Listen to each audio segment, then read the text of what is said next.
Welcome to the Workology podcast, where we discuss the science and art of the workplace, gain powerful insights, resources, and perspectives on the industries of human resources and recruiting. Join your host, Jessica Miller-Merrill, chief blogger of bloggingforjobs.com, for an in-depth and no-holds-barred look into the future of our most powerful business asset, the employee. And now, welcome your host, Jessica, with this podcast episode of Workology. Hi, and welcome to the Workology podcast. Thank you for making us part of your week. Only last week, we had a nice discussion via our webinar about how to plan and prepare and communicate the changes for the Fair Labor Standards Act going forth into 2016. We had a lot of questions, more than we had time for. I think we probably could have talked about the Fair Labor Standards Act changes, answered all your questions, going on 3 hours. I mean, it was a fun, spirited discussion with a lot of information thrown at our webinar attendees. So we thought it best to continue the conversation as we have before over here on the podcast, which is why I'm excited to welcome Casey Sipe. He is one of our webinar presenters back to the podcast. Welcome, Casey. Thank you for having me back. Can you walk us through a little bit about you? What makes you an expert or someone who is knowledgeable about the FLSA? I'm an employment law and business law attorney from Harrisburg, Pennsylvania. So I spend a good deal of my time every day walking clients through employment law issues, including wage and hour issues that tend to come up under the FLSA.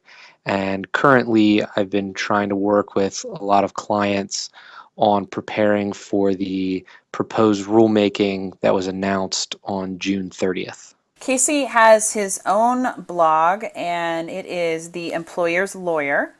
And he's also on Twitter at CLS Employer Law, so you can connect with him there. He blogs a lot here on Blogging for Jobs, also on his site, and then is an avid Twitter user. Yes, Twitter is a great place to contact me, to engage in discussion, or just take a look at the different stuff that I'm sharing, because I do tend to share a lot of employment law and HR stuff. Awesome. Well, let's talk about the Fair Labor Standards Act. Can you walk us through the proposed changes that will be happening? Sure. As I said, there's a proposed rulemaking that was announced on June 30th. The rulemaking involves the overtime rules with regard to the Fair Labor Standards Act. So there was a 60-day comment period, but that ended on September 4th. The Department of Labor did receive a lot of comments, which they're currently going through before they implement a final rule. At this point, we don't know when that's going to come, although reading the tea leaves, a lot of people are guessing that the rule will be announced in the beginning of 2016, and then the effective date will probably be mid-2016. So the big change that's been proposed is increasing the minimum salary for exempt employees. Currently, it is at $455 per week. The proposal is to increase it to $970 per week, or $50,440 per year for exempt employees. And for employees coming in under the highly compensated employee exemption, the minimum is going to be raised to $122,148. The other big change is the minimum salary level will be, as Mike Haberman put it yesterday, a moving target. It's going to be tied to the 40th percentile of weekly earnings for full-time salaried employees nationwide. And for highly compensated employees is going to be set at the 90th percentile, which essentially means that each year that minimum salary is going to change. So even if your employee meets the minimum salary this year, they may not meet it for the following year.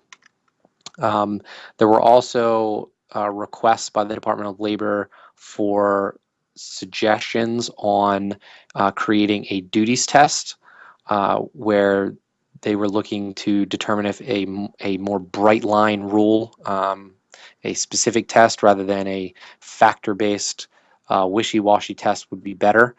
They used the example of California's test, which requires exempt employees to spend at least 50% of their time doing exempt work. And then they are also looking for suggestions and comments on whether or not they should include bonuses and additional compensation into that base salary for determining whether the minimum salary amount is met.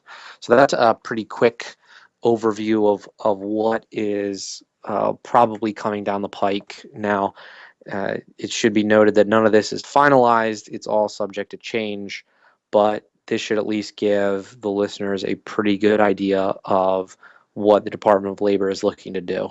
One of the things that we mentioned in the webinar, and I think it's important to mention here, is that the FLSA penalties are pretty stiff, and they could include 3 years of back pay, liquidated damages, and attorney's fees. So this is a pretty serious change. Yes, and then you can also add into that the fact that a lot of these FLSA suits tend to involve multiple employees, whether it's a small class or a large class.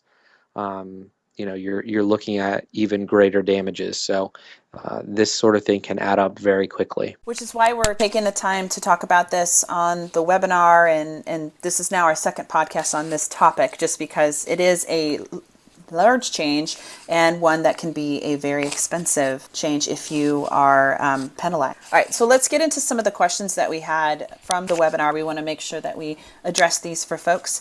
The first one is preparation. So you mentioned that things probably aren't going to become really concrete, no official announcement until later on in 2016.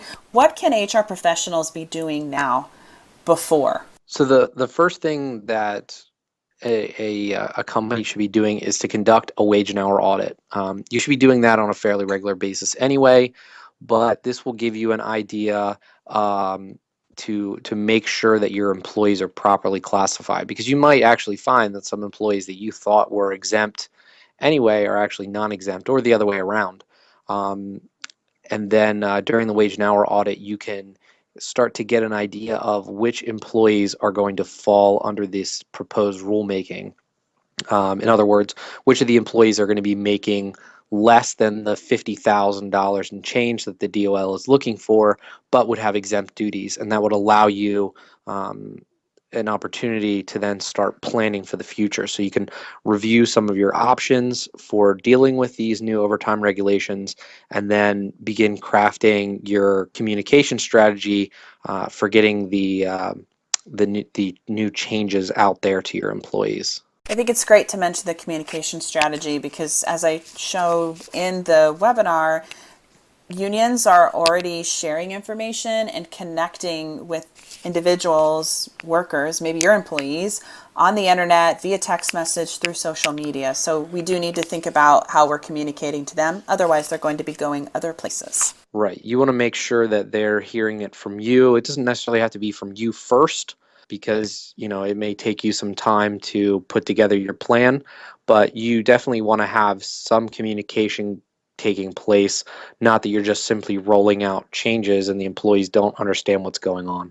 So one of the questions we have that came in, it says that they're not currently in a position to currently know how many hours are worked by their exempt level workers on a weekly basis. What can they do to eventually determine the overtime, if it's significant enough to make a change in salary later on? What do you recommend?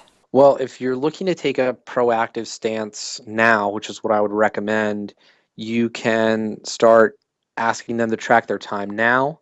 You can also simply have a conversation, ask them, how many hours they think they're working per week. I know, I'm exempt, but I can tell you ballpark what I work pretty much every week. The other thing you can do is take a wait and see approach once the regulations actually land. Have the employee track their time, because they're going to have to anyway if they're a new hourly employee, and then make a decision after a month or two as to how this is going to affect your bottom line. Great. Another question we had come in is for government employers. Does the employer have to give the option for employees to choose between comp time or overtime, or can the employer just choose and communicate to the employee?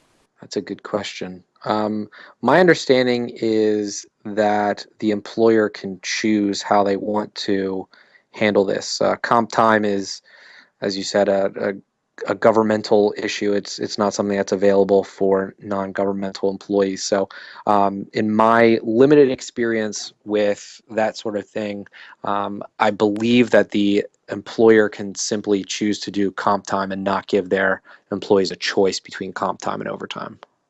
We'll make sure to have a resource that we can direct folks to on the transcript of this podcast. So if you just go to bloggingforjobs.com, go to the search bar and search FLSA podcast, we'll be able to get you the resources that you need. All right, another question that came in, and we're talking specifically about the salary threshold. We talked about this a little bit on the webinar. Salary ranges are very vast depending upon where you live in the United States. Do you think, or are they going to be indexing the salary threshold based on geographic areas? And that's really due to some areas and regions that pay lower. So, and maybe their compensation, they're taking into account geographic areas. Yeah, while it would make a lot of sense for them to tie it more geographically, whether by region or city or something like that, the Department of Labor hasn't released any indication that it's going to do that. It looks like this is going to be a nationwide minimum salary, simply, the same as it is now, the same way that the minimum wage currently works. There's the federal minimum wage. So there's nothing saying that the states can't create their own, minimum salary for an exempt employee. It will just have to be greater than what the federal government's is. So if New York decides that, given especially New York City, that they want to have a higher minimum salary than $50,000 a year to be exempt, then they can certainly do that. But every indication points to the Department of Labor having one nationwide minimum salary for exempt employees.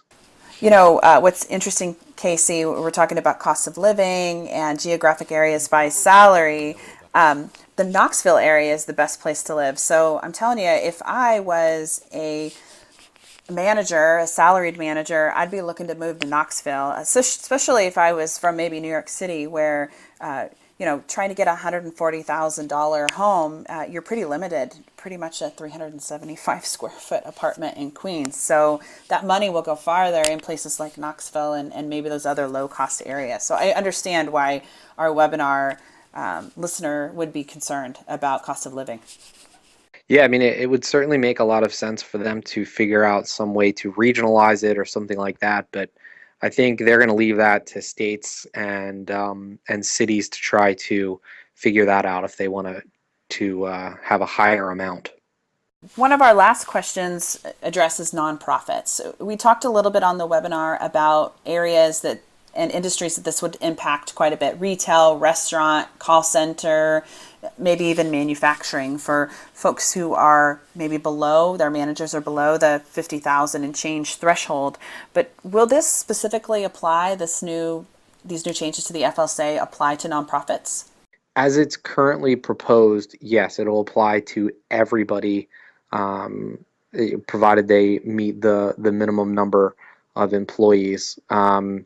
But that being said, I know that a lot of nonprofits, and certainly a few nonprofit clients of mine at my urging, sent letters and comments into the Department of Labor requesting an exemption for nonprofits, or some sort of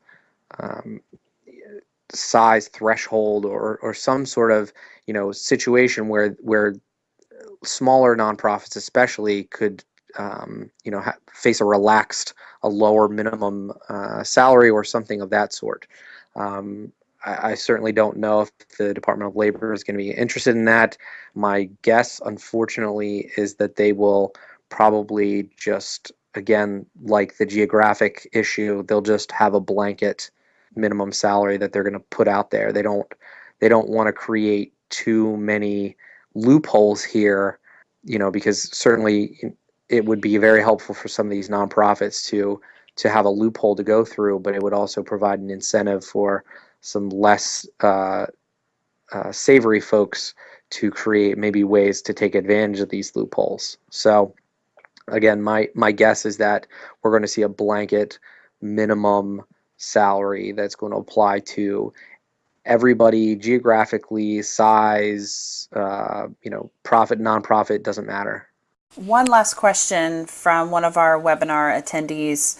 Where would they go to be able to get more resources or information as far as these changes or communicating to employees? The Department of Labor does have some information on their website, although it can be somewhat difficult to parse, especially because most of it is, in the early rulemaking form.